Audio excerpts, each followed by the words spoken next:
ജൈവവൽക്കരണം നമ്മുടെ ഭക്ഷ്യ സംസ്കാരത്തെ അപ്പാടെ മാറ്റിമറിക്കുകയുണ്ടായി. ഇന്നത്തെ തലമുറ ആരോഗ്യ സംരക്ഷണ കാര്യത്തിൽ വളരെയധികം ശ്രദ്ധാലുക്കളാണ്.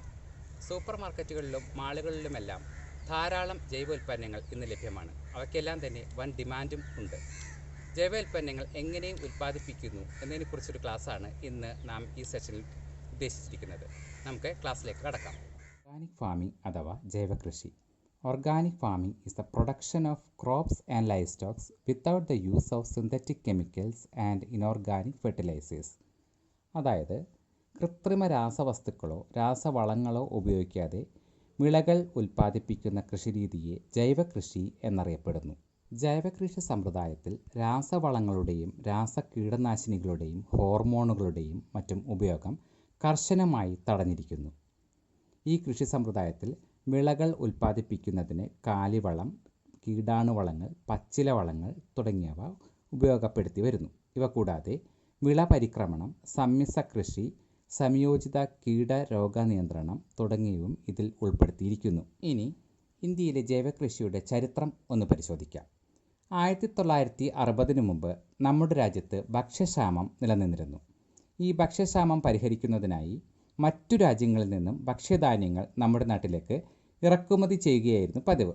ആ സമയത്ത് ഇംഗ്ലണ്ടിലും മറ്റും രാസവളങ്ങളും രാസകീടനാശിനികളും നിർമ്മിക്കുന്ന വ്യവസായം വരികയും അതിൻ്റെ ഫലമായി അവിടുത്തെ കാർഷിക ഉൽപ്പാദനം കൂടുന്നതിനും കാരണമായി.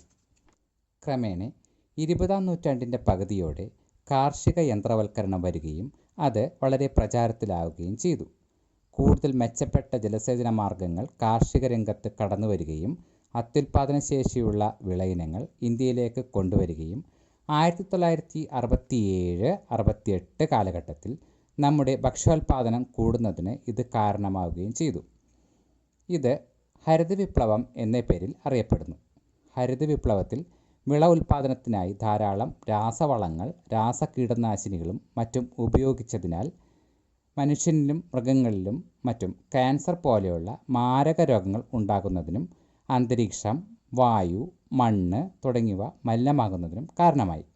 തൽഫലമായി വിഷരഹിത ഭക്ഷ്യവസ്തുക്കൾ ഉൽപ്പാദിപ്പിക്കുന്നതിൻ്റെ പ്രാധാന്യം ജനതയ്ക്ക് മനസ്സിലാവുകയും അവർ ജൈവകൃഷിയിലേക്ക് ഇറങ്ങുകയും ചെയ്തു. ഇനി രാസകൃഷിയുടെ ദൂഷ്യഫലങ്ങൾ എന്തെല്ലാമാണെന്ന് നോക്കാം. രാസകൃഷി അനുവർത്തിക്കുന്നത് മൂലം മണ്ണിൻ്റെ പ്രകൃത്യാലുള്ള ഫലഭൂയിഷ്ഠത കുറയുന്നു. യന്ത്രങ്ങൾ ഉപയോഗിച്ച് ഉഴുതുമറിക്കുന്നതും മറ്റും മൂലം മണ്ണിൻ്റെ ഘടന നഷ്ടപ്പെടുന്നു. തക്ത്യദിശയില്ലാതെ രാസകീടനാശിനികൾ ഉപയോഗിക്കുന്നത് നിമിത്തം തേനീച്ച പോലുള്ള ഉപകാരികളായ ഷഡ്പദങ്ങൾ, മണ്ണിലെ സൂക്ഷ്മാണുക്കൾ, മറ്റു ഉപദ്രവകാരികളായ കീടങ്ങളെ തിന്ന് നശിപ്പിക്കുന്ന ഇരപിടിയന്മാർ മറ്റും ചത്തൊടുങ്ങുന്നതിനും കാരണമായി. അത്യുൽപാദന ശേഷിയുള്ള വിളകൾ ധാരാളമായി കൃഷി ചെയ്തതിൻ്റെ ഫലമായി നമ്മുടെ നാട്ടിലെ ജനിതക വൈവിധ്യം കുറയുന്നതിന് കാരണമായി. ഉയർന്ന അളവിൽ രാസവളങ്ങൾ, രാസകീടനാശിനികൾ, രാസകുമിൾനാശിനികൾ, രാസകളനാശിനികൾ എന്നിവ ഉപയോഗിച്ചതിനാൽ വായു, മണ്ണ്, വെള്ളം എന്നിവയും മലിനമായി. അത്യുൽപാദന ശേഷിയുള്ള വിളയിനങ്ങൾക്ക് ധാരാളം പോഷണവും ജലസേചനവും ആവശ്യമുള്ളതിനാൽ അവയ്ക്ക് വരൾച്ചയെ എതിർത്തു നിൽക്കാനുള്ള കഴിവ് കുറവായിരുന്നു.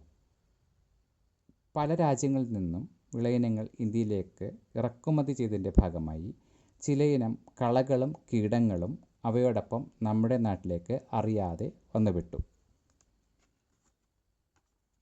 രാസകൃഷിയുടെ ഫലമായി മനുഷ്യരിലും മൃഗങ്ങളിലും ക്യാൻസർ പോലുള്ള മാരക രോഗങ്ങൾ ഉണ്ടാകുന്നതിന് കാരണമായി.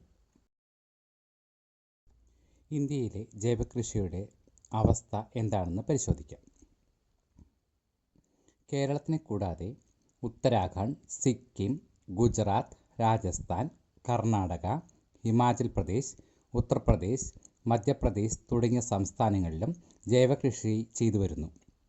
ലഭ്യമായ കണക്കുകൾ അനുസരിച്ച് മധ്യപ്രദേശാണ് ഏറ്റവും അധികം ഓർഗാനിക് സർട്ടിഫൈഡായ കൃഷിയിടങ്ങൾ ഉള്ളത്.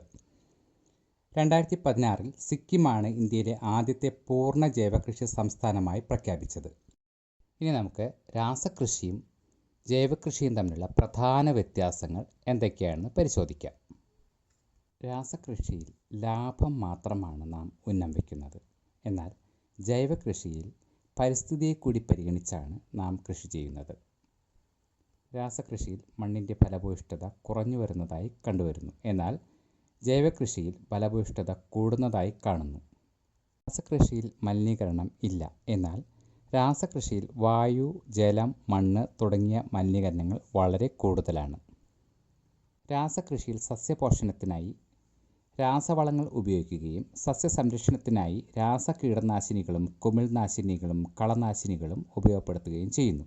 എന്നാൽ ജൈവകൃഷിയിൽ ജീവാണുവളങ്ങൾ, പച്ചില വളങ്ങൾ തുടങ്ങിയവ സസ്യപോഷണത്തിന് ഉപയോഗിക്കുന്നു.